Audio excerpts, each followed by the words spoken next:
Hello everyone, welcome to Aaklan YouTube channel. Today we will discuss about Railway Group D exam analysis of 24 अगस्त। यानी 24 अगस्त को first shift में जितने भी questions आपके पूछे गए थे वो क्वेश्चंस आज हम लोग डिस्कस करने वाले हैं।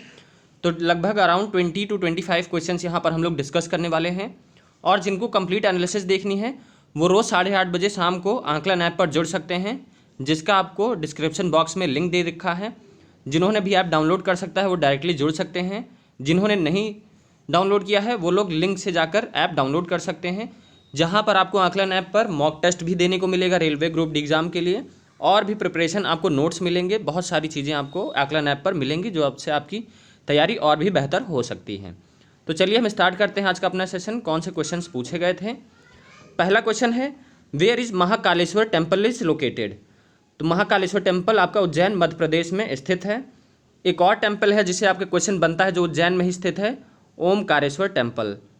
ओमकारेश्वर टेम्पल है जो भी आपका उज्जैन मध्य प्रदेश में स्थित है, जहाँ ये आपका एमपी में स्थित है, उज्जैन में नहीं है। इससे आपका क्वेश्चन पूछा जाता है कि किस स्टेट में ओमकारेश्वर टेम्पल सिचुएटेड है, तो आपका ओमकारेश्वर टेम्पल है। नेक्स्ट क्वेश्चन देखेंगे, where is Kaziranga national park is located. Kaziranga national park आपका आसाम में लोकेटेड है। और भी आपके कुछ आसाम में जो नेशनल पार्क इंपॉर्टेंट हैं एग्जाम में पूछे जा सकते हैं वो भी हम लोग डिस्कस करेंगे। देखिए डिब्रू सिखावा जो आपका एक नेशनल पार्क है, काफ़ी ज़्यादा इससे क्वेश्चन पूछा जाता है एग्जाम में, कई बार पूछा जा चुका है, तो इस बार पूछा जा सकता है आगे आने वाली शिफ्टों में। सिखोवा। नेक्स्ट आपका कौन सा नेशनल पार्क है जो है ओरंग, काफ़ी इंपॉर्टेंट है, जो आपका आसाम में है, Orang national park. It is also very important for your exam point of view. Next is Manas. Manas जो आपका नेशनल पार्क है ये भी बहुत ज़्यादा इंपॉर्टेंट है, जो कि आपका आसाम में है। अगला है नामेरी, ये भी आपका कुछ इंपॉर्टेंट है जो आपका एग्ज़ाम में पूछा जा सकता है। तो ये 4-5 जो आपके नेशनल पार्क हैं काफ़ी इंपॉर्टेंट हैं जो एग्ज़ाम में पूछे जा सकते हैं। नेक्स्ट आपका scientific name of vitamin C पूछा था। तो विटामिन सी से आप कौन सा साइंटिफिक नेम है, एस्कॉर्बिक एसिड है। विटामिन सी सबसे ज़्यादा किस में पाए जाते हैं, सिट्रस फूड में पाए जाते हैं, यानी कि खट्टे फलों में पाया जाता है, जैसे नींबू हो गया, ऑरेंज हो गया, लेमन हो गया, इनमें सब में आपका पाया जाता है विटामिन सी। विटामिन सी की डेफिशिएंसी से कौन सी बीमारी होती है, स्कर्वी डिसीज़ होती है। ये भी एग्जाम में आपके पूछा जा सकता है। नेक्स्ट क्वेश्चन देखेंगे हम लोग कौन सा पूछा गया था, what is extension name of MS word. MS word का जो एक्सटेंशन फाइल होती है वो किस में सेव होती है, डॉक या डॉक एक्स में एक्सटेंशन होता है इसका। जैसे आपका पीडीएफ होता है, इमेज का आपका जेपीजी फॉर्म होता है, वैसे ही आपका एमएस वर्ड का डॉकएक्स फॉर्म होता है। नेक्स्ट आपसे केमिकल फार्मूलाज से क्वेश्चंस लगातार पूछे जा रहे हैं। कॉपर सल्फेट का आपका पूछा गया था तो CuSO4 हो जाएगा। नेक्स्ट आपका पूछा था कि टेहरी डैम कहाँ लोकेटेड है। टेहरी डैम आपका भागीरथी पर लोकेटेड है, भागीरथी रिवर पर। ये सबसे ऊंचा आपका डैम है इंडिया का, ये भी पूछा जा सकता है। कौन से स्टेट में है, आपका उत्तराखंड के स्टेट में ये आपका प्रेजेंट है टेहरी डैम। सबसे ऊंचा डैम भी है आपका, और कहाँ पर है, उत्तराखंड में सिचुएटेड है।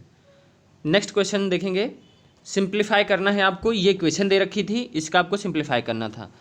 कैसे सिंप्लीफाई करेंगे, इजी क्वेश्चन है। देखिए पहले तो आप लोग जो छोटे ब्रैकेट रहते हैं उनको सॉल्व करते हैं। पहले हम लोग छोटे ब्रैकेट को ओपन करेंगे। तो आप यहाँ से देख सकते हैं ये वाला जो ब्रैकेट है आपका छोटा वाला, इसमें आप क्या हो जाएगा, बी है और ये बी है, तो ये क्या हो जाएगा, 2b हो जाएगा। 2b हो जाएगा। उसके बाद माइनस करेंगे तो यहाँ पर क्या आ जाएगा, इतने की वैल्यू, हम यहाँ पर करली ब्रैकेट की बात कर रहे हैं, यहाँ पर क्या हो जाएगा आपका, जब ये खोलेंगे ब्रैकेट, मैं लिख देता हूँ, ये आपका ब्रैकेट खुला तो ये माइनस का 2b हो गया, ये प्लस का a हो जाएगा, ये हो गया। अब आपका ये कट जाएगा तो ये क्या आ जाएगा, a माइनस बी आपका आ जाएगा। इतने की वैल्यू आपकी कितनी आ गई, a माइनस बी। तो इसको हम लोग डिलीट कर देते हैं, यहाँ से लिख देते हैं कितनी वैल्यू आ गई, a माइनस बी आ गई, इतने की वैल्यू। नेक्स्ट हम लोग जब ये वाला ब्रैकेट ओपन करेंगे तो क्या हो जाएगा, ये कट के ये कट जाएगा क्योंकि माइनस होगा, माइनस a बचेगा, तो b माइनस a बचेगा जब ये ब्रैकेट बाहर आएगा। यहाँ पर ऑलरेडी क्या है, तो ये प्लस b हो जाएगा। नेक्स्ट यहाँ पर 2a बचा, तो ये आप देखेंगे कि ये माइनस माइनस ये यहाँ पर, सॉरी ये माइनस का साइन होगा, यहाँ पर ये a माइनस है, ये 2a से कट जाएगा, ये b माइनस बी से कट जाएगा, तो आपका आंसर कितना आ जाएगा, 0 आ जाएगा। सिंपल सा सिंप्लीफिकेशन का क्वेश्चन था। नेक्स्ट आप लोग देखिए रीजनिंग में आया था कि 4, 6, 9 और 13 है, इसके बाद आपकी कौन सी श्रृंखला बनेगी, यानी कौन सा नंबर आएगा। तो आप लोग डिफरेंस निकालिए। जब छोटा डिफरेंस रहे, जैसे 4 और 6 है, उसके बाद आप लोग 9 है देखेंगे, तो ज़्यादा आपको डिफरेंस नहीं लग रहा होगा तो आप लोग डिवीजन मेथड करेंगे, यानी सब्ट्रैक्ट करके देखेंगे। जैसे आपका 4 से डायरेक्ट हो जा रहा है 25 हो जा रहा है, तो आप लोग देखेंगे कुछ ना कुछ स्क्वायर बनेगा तभी इतना ज़्यादा डिफरेंस आ रहा है, या मल्टीप्लिकेशन होगा कुछ। जैसे 25 के बाद बहुत ज़्यादा डायरेक्टली कुछ आ गया, 150 के समथिंग आ गया, तो आप पक्का समझ जाएंगे कि फिर उसके बाद जैसे और भी आगे आप लोग श्रृंखला देख लेंगे, 700 आ गया, तो आप लोग देखेंगे कि स्क्वायर होगा या मल्टीप्लिकेशन होगा। बहुत ज़्यादा डिफरेंस आएगा तो स्क्वायर होगा, कम डिफरेंस आएगा तो उससे कम आएगा तो आप लोग देखेंगे मल्टीप्लिकेशन होगा, उससे कम होगा तो डिवीजन होगा। तो यहाँ देखिए ज़्यादा डिफरेंस नहीं है, यहाँ पर 2 का है, यहाँ से 3 का है, यहाँ से 4 का है, फिर कितना आ जाएगा 5 का आ जाएगा, तो 13 में 5 ऐड कर देंगे, 18 आपका आंसर आ जाएगा। नेक्स्ट आप लोग देखिए कि आपका ब्लड रिलेशन से लगातार क्वेश्चंस पूछे जा रहे हैं ग्रुप डी एग्जाम में। पूछा है कि introducing a women, Shashank said she is the mother of the only daughter of my son, how that women is related to Shashank. यानी कि शशांक कह रहा है, एक महिला की ओर इशारा करते हुए उसने कहा कि वह क्या है, मेरी मम्मी की इकलौती बेटी है, उसकी सन है, यानी कि she is the mother of only daughter of my son. वो किसकी, मेरी बेटी की इकलौते बेटे की माँ है। तो शशांक से उस वोमेन का क्या रिलेशन है, तो मुझे आप ये बताइए कि वो उसकी क्या है, मम्मी है, उसकी डॉटर की बेटे की मम्मी है। तो क्या हो जाएगा, उसकी डॉटर से उसने शादी करी तो उसकी मम्मी उसकी क्या लगेंगी, उसकी, यानी कि वो तो उसका बहू लगेगी ना, तो उनकी मम्मी की बहू लगेगी, क्योंकि बेटे की वाइफ क्या लगती है, मम्मी की बहू लगेगी। तो क्या हो जाएगा, डॉटर इन लॉ। सिंपल सा आप लोग गेस कर सकते हैं।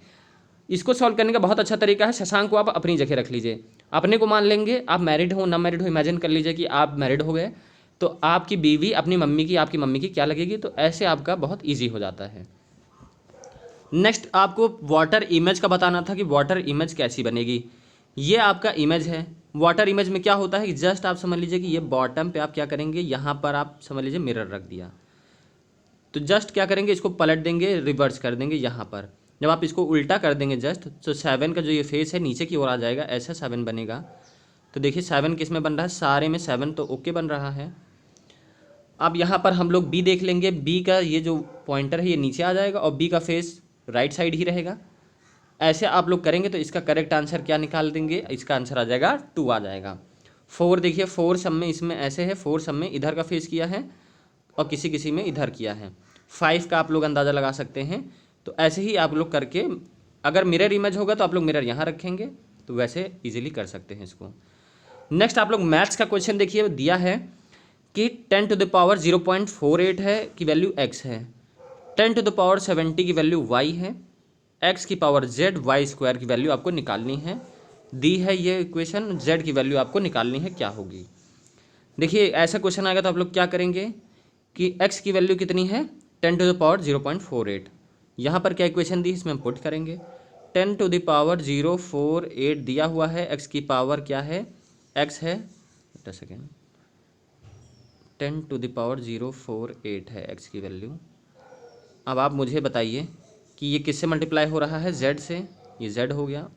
इक्वेशन फिर हमने रखी 10 टू द पावर 0.270 है, ये इसका क्या हो रहा है, स्क्वायर हो रहा है, यानी कि 2 से मल्टीप्लाई हो रहा है, तो यही हो जाएगा। तो नेक्स्ट हम लोग यहाँ सॉल्व करेंगे तो ये क्या आ जाएगा, 0.48z हो जाएगा। क्योंकि जब बेसिस सेम होते हैं तो क्या होती है, पावर्स सेम हो जाती है। ये सर्च एंड इंडिसेस का आपका मेथड है। उसके बाद ये क्या हो जाएगा, 1.40 आ जाएगा इक्वल्स टू, क्लियर है। ये 2 से मल्टीप्लाई हुआ, ये z से मल्टीप्लाई हुआ, बेस सेम है तो हम लोग ने पावर्स सेम कर दी। तो 0.48, फिर हम लोग z की वैल्यू निकालेंगे, z की वैल्यू क्या आ जाएगी, 1.48 से हम लोग किसको अपॉन 48 से डिवाइड कर देंगे, तो आपका आंसर कितना आ जाएगा, 2.9 निकल कर आंसर आ जाएगा डिवाइड करने के बाद। सिंपल सा क्वेश्चन है, सर्च एंड इंडिसेस का है। नेक्स्ट पूछा था, with whom did India played इस 1000 मैच ओडीआई मैच। तो इकलौती इंडिया की टीम है जिसने 1000 ओडीआई मैचेस कंप्लीट किए हैं अभी रिसेंटली फरवरी में। किसके साथ खेलकर, किसके सामने, तो जो आपका वेस्ट इंडीज़ के साथ इसने अपना 1000वां मैच खेला हुआ है। इंडिया ने 1000 मैच किसके साथ खेला है, वेस्ट इंडीज़ के साथ। नेक्स्ट आपका पूछा था कि in which article Indian constitution right to education is mentioned, यानी राइट टू एजुकेशन कौन से अनुच्छेद में बताया गया है, तो आर्टिकल 21A में आपका राइट टू एजुकेशन है। अगर राइट टू एजुकेशन से पूछा जाएगा तो एक क्वेश्चन और पूछा जा सकता है, जैसे कि राइट टू एजुकेशन एक्ट कब पारित हुआ था। एक्ट से क्वेश्चंस बन रहे हैं, इसलिए मैं आपको यहाँ पर बता रहा हूँ राइट टू एजुकेशन एक्ट कब पारित हुआ था, 2009 में पारित हुआ था। ये आप लोग रिमेंबर रखेंगे, एग्जाम में पूछा जा सकता है, काफ़ी इंपॉर्टेंट क्वेश्चन है। What is the unit of work, work की यूनिट पूछी थी, तो वर्क की यूनिट क्या हो जाएगी, जूल हो जाएगी। फॉर्मूला क्या होता है वर्क डन का, वर्क डन का फॉर्मूला होता है फोर्स इनटू डिस्प्लेसमेंट। अगर एंगल पे है किसी फोर्स, एंगल पर लग रहा है, वर्क डन एंगल पर हो रहा है, तो क्या हो जाएगा, force into displacement cos theta हो जाता है। तो इसी से आपके न्यूमेरिकल्स बनते हैं, न्यूमेरिकल्स पूछे जा सकते हैं। जैसे आपको डिस्टेंस दे दी गई, फोर्स आपका लग रहा है 10 न्यूटन का, और वो फोर्स कितने एंगल पे लग रहा है, एंगल थीटा है आपका, मान लिया हमने कि 60 डिग्री पर आपका फोर्स लग रहा है। डिस्टेंस कितनी है आपकी, डिस्टेंस हम मान लेते हैं कि यहाँ पर फोर्स 10 न्यूटन का है, थीटा है 60, डिस्टेंस आपकी कितनी हो जाएगी, डिस्टेंस हम मान लेते हैं, इमेजिन कर लेते हैं 20 मीटर्स की डिस्प्लेसमेंट हो रही है। तो वर्क डन निकालिए, तो फॉर्मूले में आप 10 रख देंगे, एफ की वैल्यू, डी की वैल्यू 20 रख देंगे, कॉस थीटा की वैल्यू 1/2 होती है, सॉल्व करेंगे तो 300 जूल वर्क आपका आ जाएगा। तो ऐसे आपको क्वेश्चन अटेम्प्ट करने हैं, न्यूमेरिकल्स आ जाएँ तो। हु डिस्कवर्ड इलेक्ट्रोमैग्नेटिक इंडक्शन, तो माइकल फैराडे हैं जिन्होंने फैराडे लॉ दिया था मैग्नेटिक इंडक्शन का। देखिए इसमें क्या होता है कि फॉर्मूला इसका मैं बता देता हूँ, ये number of turns of coils हो गए, उसके बाद चेंज इन मैग्नेटिक फ्लक्स, ये आपका चेंज इन मैग्नेटिक फ्लक्स हो गया, डेल्टा लगा देते हैं ताकि आपको अच्छे समझ में आए। फॉर्मूला होता है इलेक्ट्रोमैग्नेटिक इंडक्शन का, number of coils into change in magnetic flux upon change in time. आपसे जैसे दे दिया जाएगा number of turns of coils दे दिया जाएगा, एन की वैल्यू मान लीजिए 5 दे दी जाएगी, आपको चेंज इन मैग्नेटिक फ्लक्स दे दिया जाएगा 10 वेबर, टाइम आपको कितना सेकंड दे दिया जाएगा, मान लेते हैं 2 सेकंड। आपसे पूछ लिया जाएगा कि आपको बताना है कि इलेक्ट्रोमैग्नेटिक इंडक्शन क्या होगा। इलेक्ट्रोमैग्नेटिक इंडक्शन क्या होगा, आपका मल्टीप्लाई कर देंगे 25 इलेक्ट्रोमैग्नेटिक इंडक्शन आपका आंसर आ जाएगा। तो ऐसे क्वेश्चन भी पूछे जा सकते हैं इलेक्ट्रोमैग्नेटिक इंडक्शन से।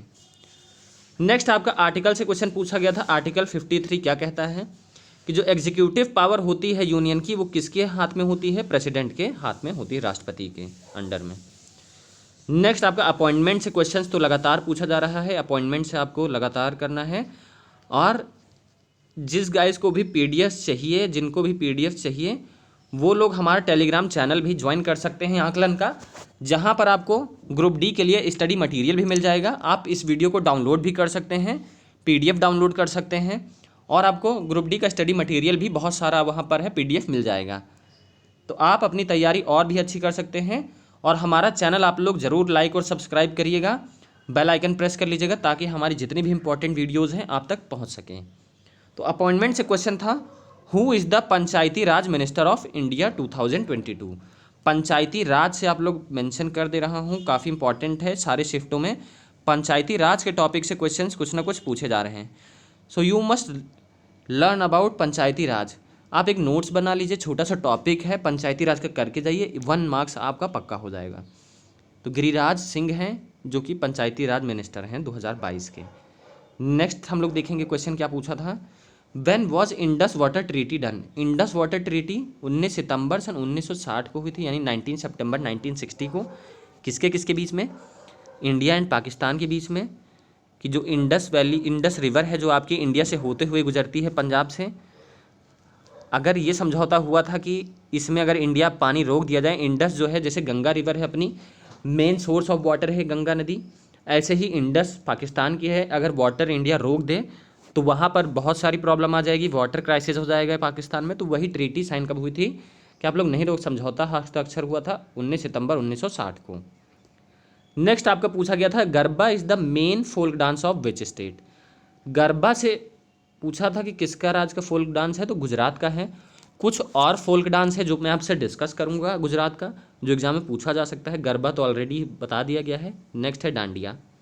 डांडिया आपका भी बहुत इम्पॉर्टेंट है, जो आपका एग्जाम में पूछा जा सकता है, गुजरात का फेमस फोल्क डांस है। नेक्स्ट है भवई, ये भी आपका कई बार एग्जाम में पूछा गया है, Bhavai most important Bhavai. Next is टिप्पणी, टिप्पणी भी एग्जाम में पूछा जा चुका है, टिप्पणी भी है इसका फोल्क डांस एक। नेक्स्ट आपका हुडो है। ये कुछ इंपॉर्टेंट फोल्क डांस हैं गुजरात के, जो कि नेक्स्ट जिनका एग्जाम है पूछा जा सकता है। नेक्स्ट है who is known as Lakh Bakhsh. Lakh Bakhsh के नाम से किसे जाना जाता है? कुतुबुद्दीन ऐबक को जाना जाता है। इन्हीं को फाउंडर ऑफ स्लेव डायनेस्टी भी कहा जाता है। अगर आपसे पूछ लिया जाए who is founder of slave dynasty, तो वो कौन है? कुतुबुद्दीन ऐबक हैं। ये किसके स्लेव थे? मोहम्मद गौरी के स्लेव थे। इनकी डेथ कैसे हुई थी? इनकी डेथ हुई थी जब ये चौगान खेल रहे थे लाहौर में, वहाँ से गिर गए थे, तभी इनकी अचानक से वहाँ पर डेथ हो गई थी। नेक्स्ट इनसे पूछ लिया जाए कि कुतुब मीनार और कुव्वात उत इस्लाम मस्जिद की स्थापना किसने करी थी, तो वो कौन है? कुतुबुद्दीन ऐबक ही हैं। तो ये कुछ इंपॉर्टेंट फैक्ट्स थे कुतुबुद्दीन ऐबक के बारे में। नेक्स्ट हम लोग जानते हैं कि लूनी रिवर कहाँ जाके गिरती है, तो रैन ऑफ कच्छ में जाकर गिरती है। ये आपकी एक वेस्ट फ्लोइंग रिवर है। कहाँ से निकलती है? ये आपके राजस्थान से निकलती है। इसका ओरिजिनेशन अगर पूछ लिया जाए कहाँ से निकलती है, राजस्थान से निकलती है। इसका राजस्थान में एक और नाम है जिसका नाम है सागर माथी। ये एग्ज़ाम में काफ़ी बार पूछा जा चुका है, सागर माती नाम से भी जाना जाता है लूनी रिवर को, जो एग्ज़ाम में आपके पूछा जा सकता है। नेक्स्ट है question, who is the writer of Das Kapital. Das Kapital के राइटर कौन है? बहुत फेमस बुक है कार्ल मार्क्स की। इनके द्वारा एक और बुक लिखी गई है, बहुत ज़्यादा इंपॉर्टेंट है, द कम्युनिस्ट मैनिफेस्टो। ये भी काफ़ी इंपॉर्टेंट बुक है, इनसे पूछी जा सकती है। द कम्युनिस्ट मैनिफेस्टो करके एक बुक है इनकी। टोटल इन्होंने अराउंड काफ़ी सारी बुक लिखी है, 15 बुक्स लिखी हैं, जिनमें कि आपकी दास कैपिटल और द कम्युनिस्ट मैनिफेस्टो ये बहुत इंपॉर्टेंट बुक्स हैं। Who one FIFA world cup 2021। FIFA world cup 2021 कौन जीता है? चेल्सिया एफसी जीती है, जो कि आपकी लंदन की एक टीम है, वही आपकी कौन जीती है?